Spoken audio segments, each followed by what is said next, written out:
And now we've got this Fox News alert because we're getting some on-the-scene reporting from London from our sister network, Sky TV. We have been listening for any word on these reports from the Associated Press that student protesters in London have attacked a car in which the Prince Charles, and his wife Camilla were traveling. We're going to take a listen to Sky TV, see what they're saying. But, the protesters were using very heavy metal poles, which they were persistently smashing at the window and smashing those windows in. But the situation here now much calmer, having shifted the focus down to the back end of the square, the Victoria Street and Supreme Court side of the square. Still a containment, but the police anxious to get them out of here as soon as possible. Just looking on the left-hand side of the screen there at the scene in Oxford Street, we believe it is around where that large Top Shop is, for anybody who's been out Christmas shopping and knows the area well, opposite the corner of Argyle Street, which of course is where the London Palladium is, down Argyle Street, which is where... All right, now they're just sort of setting the scene for those who are familiar with the area we're seeing on camera. Trace Gallagher has been following this as well. And Trace, we don't know much from the Associated Press other than that one-liner about the Prince.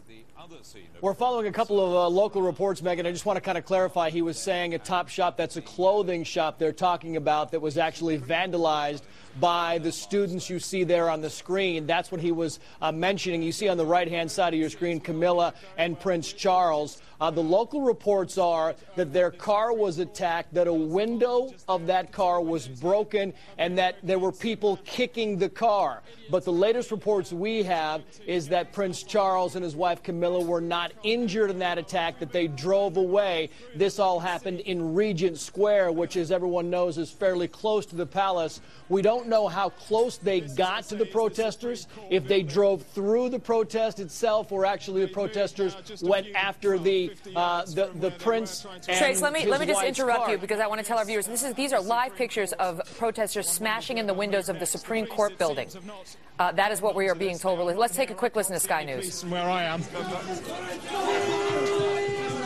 And now we can see one protester here pushing some of the cameramen away. He appears not to want to be filmed. We're going to move away from it for now, Jeremy.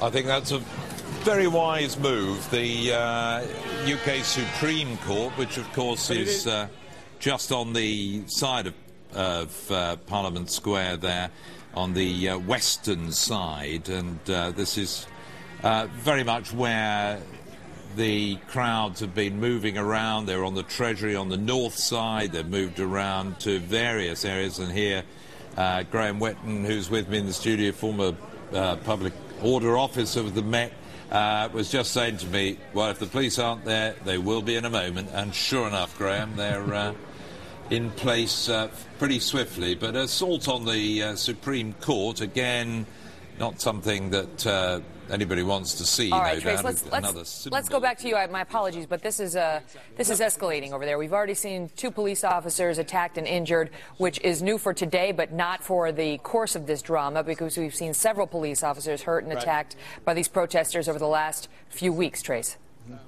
And now attacking the Supreme Court, Megan, a little bit of context just so our viewers know who joined us. That vote there you see in the left-hand corner of the screen, that's the yes and no vote on the student tuition. So they did vote to increase the student tuition, which is the genesis of these protests over there. We have just gotten reports out of the UK saying that Prince Charles and, of course, the Duchess of Cornwall, his wife Camilla, have arrived now safely back at the palace. Their car was reportedly attacked in Regent Square, maybe 15 minutes away from the palace, that some of the protesters kicked the car. They actually broke one of the windows, but now the latest reports are that the Prince and his wife are now safely back at the palace. We're trying to get more information now about what else is being vandalized there. So far, we know of the Supreme Court, as you mentioned, Megan, as well as some local shops in both Regent Square and Trafalgar Square that have been vandalized as well. Clearly, this thing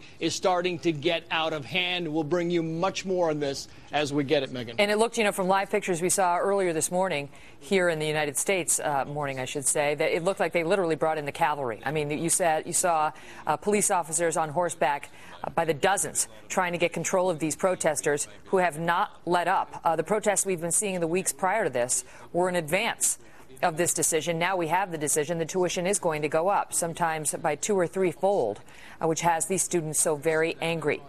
They have been protesting for weeks now. There has been violence. There have been essentially riots. They have been starting fires in the streets, fires in the cars. Today we see them again attacking police officers who are just trying to keep the peace.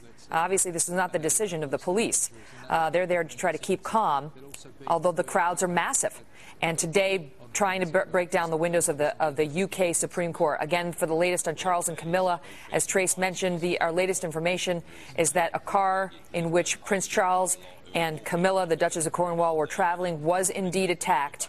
Now our sister network Sky News has confirmed that it was attacked by these student protesters in London, but both were unhurt.